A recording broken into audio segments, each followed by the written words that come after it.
Hey guys, it's Robyn and welcome to my channel. Today I'm going to be showing y'all how to make this charming looking little fellow. His name is Huggy Wuggy and he's from the very popular and very creepy new game called Playtime Poppy. Now I had never heard of it. My kids were the ones who told me and they said I absolutely had to cake him, and obviously they are much cooler than me, so I listened to them and I'm going to be showing you guys how to make him today. So let's get into it. So for today's cake, I'm using one 10-inch vanilla cake layer, and this is just a vanilla box mix, but doesn't that look delicious? I added an extra egg and used a mixture of 2% milk and heavy cream. It's so yummy, you should try it.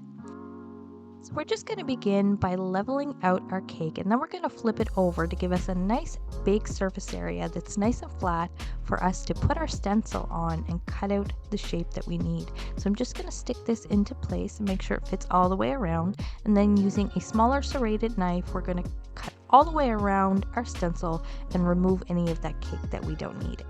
And we don't actually need these scraps for anything, so you can eat them or you can freeze them, or you can toss them if you don't need them. So once we finish trimming all the way around our cake, we're quickly going to clean up all our crumbs, and then we're going to pull away our stencil as it's no longer needed.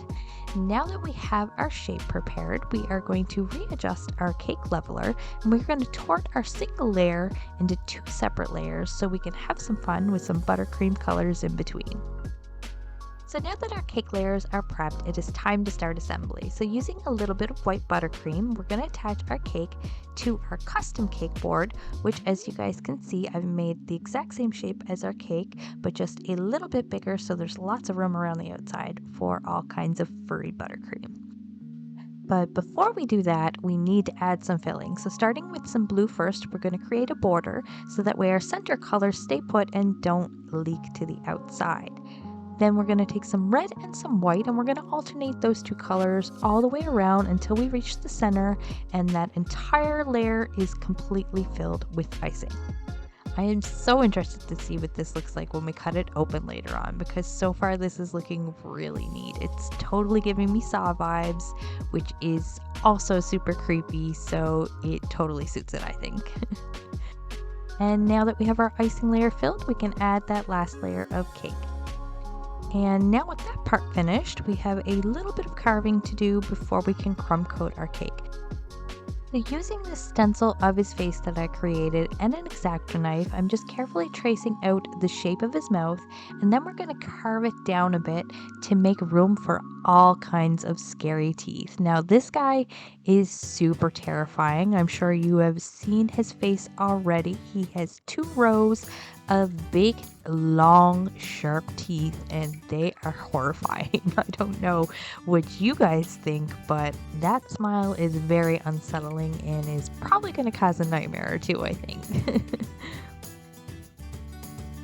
Now once we finished carving out the mouth and we removed the cake and cleaned out all the crumbs underneath, we're going to get this fella covered with some blue buttercream.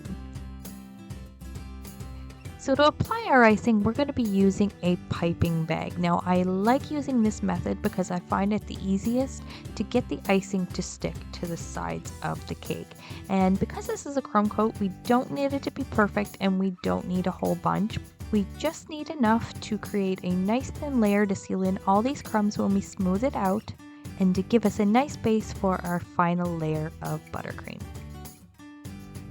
So speaking of smoothing, when it comes to frosting cakes such as these, ones that have lots of curves and bends, and a traditional smoother or bench scraper isn't really suitable here, I like to use flexible smoothers such as these. Now this is one I just created myself by cutting out a piece of a flexible cutting board that I bought at the dollar store, but I'm fairly certain you can also buy brand name ones either on Amazon or possibly at your local cake decorating store.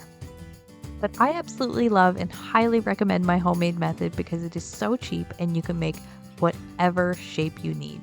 And as you guys can see, I made a different one to fill in the mouth. It has a rounded tip to help me get into all those little nooks and crannies and just make the job so much more easy.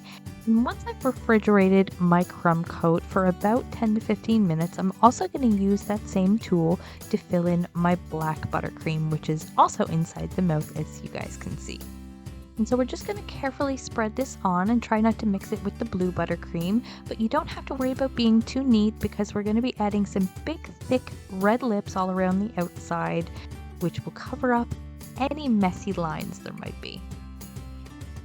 So once we have the mouth all filled in, it's time for those big scary teeth. So I've rolled out a piece of white fondant, pretty much as thin as I can get it, and starting with our throat teeth first, we're not going to use a template, we're just going to cut out a whole bunch of tiny little teeth. So starting at the bottom of the throat first, we're going to line up approximately 20 of those tiny little teeth, give or take a few of course. Then once we finish filling in that bottom row, we're going to switch over and do the top row, which will also consist of approximately 20 teeth, but they're going to be slightly larger, so they're going to span slightly longer than the bottom row. And since one row of teeth obviously isn't enough, we're going to add a second row of larger, even more horrifying teeth.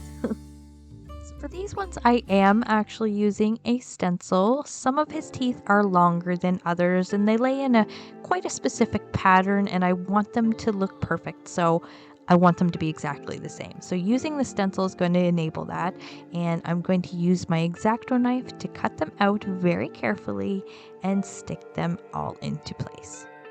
So there were about 17 teeth on the top row and 26 on the bottom. So with the tiny teeth all together, this guy had about 80 teeth. I have to say I'm not a fan, although my younger self would probably disagree. I used to love scary movies, but there weren't many scary games really. What about you guys? Did you like scary movies and games, or were they not your cup of tea? Let me know down below. So he's coming along pretty good so far. We have his mouth finished, and now it's time to make him look furry. So I'm using a number 133 Atco or Atico, however you pronounce it, piping tip.